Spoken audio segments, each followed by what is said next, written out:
أعوذ بالله من الشيطان الرجيم بسم الله الرحمن الرحيم يريدون أن يطفئوا نور الله بأفواههم ولو كره الكافرون۔ اللہ رب العزت اپنے نور کو پھیلا کر رہے گا اگرچہ یہ کافروں کو ناگوار محسوس ہوتا ہے۔ حضرات گرامی، فلسطین وہ سرزمین ہے جہاں متعدد انبیاء کرام کی آمد ہوئی، اور فلسطین وہ سرزمین ہے جہاں بیت المقدس جسے مسجد اقصیٰ بھی کہا جاتا ہے، جہاں رسول اللہ صلی اللہ علیہ وسلم نے انبیاء کرام کی امامت فرمائی تھی معراج کی رات۔ سبحان الذی اسریٰ بعبدہ لیلا من المسجد الحرام الی المسجد الاقصیٰ۔ تو پھر وہاں سے پیارے نبی صلی اللہ علیہ وسلم نے ساتوں آسمانوں کی سیر کی۔ مسجد اقصیٰ جو یہود کے شکنجے میں ہے عرصہ دراز سے، اور آج پھر یہ مسجد اقصیٰ پکار رہی ہے حضرت عمر فاروق جیسے نوجوان غیرت مند اور ایمانی جذبات رکھنے والے، سلطان صلاح الدین ایوبی جیسے، اور اللہ رب العزت ان لوگوں کو جزائے خیر دے جو ظلم و ستم برداشت کر کے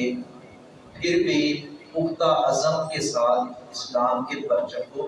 آج بھی بلند کیے ہوئے۔ یہ مسجد اقصیٰ بیت اللہ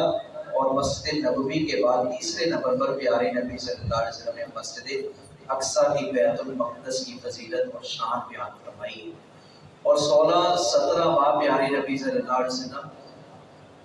بیت المقدس کی طرف منہ کر کے نماز پڑھا کرتے تھے۔ جب آپ کو ادھر ادھر سے تانے بھی ملنے اور آپ صلی اللہ علیہ وسلم کی دعائیں تھیں، قد تری تقلب وجهک فی السماء، وہ وقت بھی آیا اللہ رب العزت نے بیت المقدس سے بیت اللہ مسلمانوں کا قبلہ بنا دیا۔ تو یہ بیت المقدس اور یہ فلسطین کے مظلوم مسلمان، ان کے ساتھ کھڑے ہونا ہر مسلمان کا بنیادی فریضہ ہے۔ اہل کفر نے اس قدر پروپیگنڈا کیا ہے مسلمانوں کے بارے میں، جہاد و قتال کے بارے میں، یہ جہاد و قتال کو دہشت گردی سے وہ تعبیر کرتے ہیں، دیتے ہیں، اور اس سے متاثر ہو کر بہت سارے نام نہاد مسلمان حکمران بھی یہ کہتے ہیں کہ یہ دہشت گردی ہے، جبکہ یہ جہاد و قتال فرض ہو جاتا ہے۔ ایسا وقت بھی آئے تو پھر انسان کو مال تو مال، اولاد، جان کی بھی قربانی دینی پڑے، تو مسلمان کی یہ شان ہے، وہ دریغ نہیں کرتا۔ قرآن کریم میں سورہ توبہ میں، سورہ انفال میں تو جہاد کے بارے میں واضح طور پر موجود ہے آیات اور سورتیں موجود ہیں، کئی ایک دیگر صورتوں میں پورا قرآن بڑا ہے، اور یہ آخری حربہ ہوتا ہے جب یہ بدمعاشی سے باز نہ آئیں تو پھر اسلام کہتا ہے کہ ان کا گھیرا تنگ کر، یہ مسلمانوں کا گھیرا تنگ کرنے پہ، اور یہودی عیسائیوں سے تعداد میں تھوڑے ہیں لیکن بڑے سازشی، بڑے مکر و فریب والے، یہ وہی یہودی ہیں یہ جن کے قبیلے اوس تھا، خزرج تھا، بنی نذیر تھا، بنو قینقاع تھا، اور پھر وہ بنو قریظہ بھی جو پچھلے دنوں سورۃ احزاب میں پڑھ رہے ہیں، یہ جنہوں نے معاہدہ کیا ہوا تھا، آگر وہ بھی معاہدہ توڑ کر اپنے ہم نواؤں کے ساتھ جا ملے، اور پھر ان کو ایسے جھوٹے پڑے ہیں وہ آج تک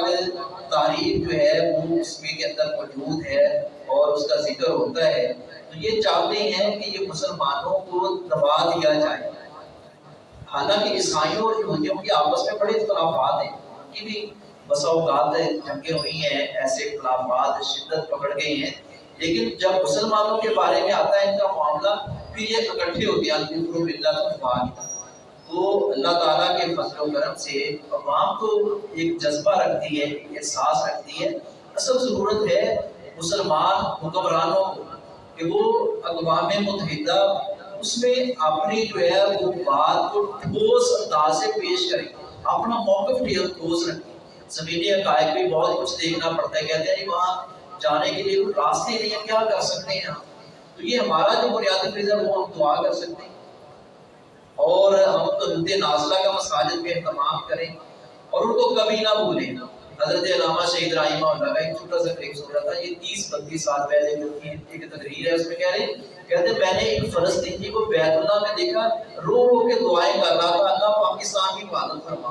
تو میں نے اس سے کہا کہ تیرا تو اپنا گھر اجڑ گیا، تو پاکستان کے لیے دعا کر رہے، تو اپنے گھر کے لیے کیوں نہیں دعا کر رہا؟ اس نے کہا پاکستان اگر سلامت ہے تو مجھے بڑی امید ہے پاکستان کے لوگ درد رکھتے ہیں، وہ ہمارا ساتھ دیں گے، سب کچھ آگے ہو جائے گا۔ اسی طرح یہ پچھلے دنوں اپنا جماعت اسلامی نے ایک تحریک دیگر مذہبی جماعتوں نے مل کر چلائی کہ وہ عافیہ صدیقی کو رہا کیا جائے، وہاں مل کر آئے، وہاں وفد گیا، وہ فوزیہ صدیقی جو اس کی بہن ہے، وہ اس کا بیان ہے، ویڈیو بیان آپ نے بھی سنا ہوگا۔ کہتی ہے عافیہ صدیقی کہتی کیا پاکستان پر قبضہ ہو گیا، کوئی پاکستان سے میری مدد کے لیے نہیں آ رہا؟ یہی مقبوضہ کشمیر کے مسلمان ہو رہے ہیں۔ یہ پچھلے دنوں غالباً وزیر اعظم جو تھا آزاد کشمیر کا، اس نے کہا تھا کہ روزانہ ان کے بچے عورتیں سسکیاں لیتی ہیں کہ شاید پاکستان سے فوج ہماری مدد کے لیے آ رہی ہے۔ تو اللہ رب العزت ہمارے حکمرانوں کو، افواج پاکستان کو، دیگر افواج کو، یہ سب کو توفیق دے، اخلاقی اعتبار سے، مالی اعتبار سے، ہر لحاظ سے ان کے سامنے ان کے اپنا ساتھ کھڑے ہو جائیں، کیونکہ یہ قبلہ اول کا مسئلہ ہے۔ قبلہ اول نہ بھی ہو، مسلمان کی جان دوسرے مسلمان کو پیاری ہوتی ہے، مسلمان کا درد دوسرے مسلمان کے درد کے اور ان کا درد اور دوسرے مسلمان کا درد یہ یکساں ہوتا ہے، ایک جیسا وہ محسوس کرتی ہیں۔ وہ ایک مسلمان کو درد ہو تو دوسرا محسوس کرے۔ نبی صلی اللہ علیہ وسلم نے جسد بات کی طرح قرار دیا ہے۔ یہ وہ یہودی ہیں، ان کے بارے میں تاریخ اسلام میں آپ پڑھتے ہیں، سنتے ہیں علماء کرام سے، یہی وہ جنہوں نے نبی صلی اللہ علیہ وسلم پر جادو کیا تھا، وہ یہودی تھا نبی بن ناصر۔ نبی اکرم صلی اللہ علیہ وسلم کے کھانے میں زہر ملائی تھی، وہ یہودی اور اسی طرح اور بھی تاریخ اسلام میں ایسے واقعات ملتے ہیں۔ پیارے نبی صلی اللہ علیہ وسلم کی گستاخی کرنے والی ایک یہودیہ عورت، ابو رافع یہودی کون تھا جس نے پیارے نبی صلی اللہ علیہ وسلم کی گستاخی؟ کو یہودی تھے سارے۔ تو یہ یہود اسلام کی دشمنی کے پیش ہیں۔ تو اللہ سے دعا کریں اللہ ہمیں بھی استقامت دے اور ہمیں ہر لحاظ سے ان کے ساتھ کھڑا ہونے کی توفیق عطا فرمائے۔ وما علیہ دعا کرتے ہیں یا ربی لک الحمد کما ينبغي لجلال وجهك وعظیم سلطانک اللهم صل على محمد النبی الامی وإله واحد لا الہ الا هو الرحمن الرحیم اللهم احفظنا واحفظ بلادنا وبلاد المسلمین اللهم اعز الاسلام والمسلمین اللهم انصر المجاہدین فی كل مکان اللهم انصر المجاہدین فی فلسطین اللهم لا تقتلنا بغضبك ولا تهلكنا بعذابك وعافنا قبل ذلك اللهم انا نجعلك في نحورهم ونعوذ بك من شرورهم اللهم الف بین قلوبهم واصلح ذات بینهم وانصرنا على عدوك وعدوهم رب اغفر وارحم وانت خير الراحمين وصلى الله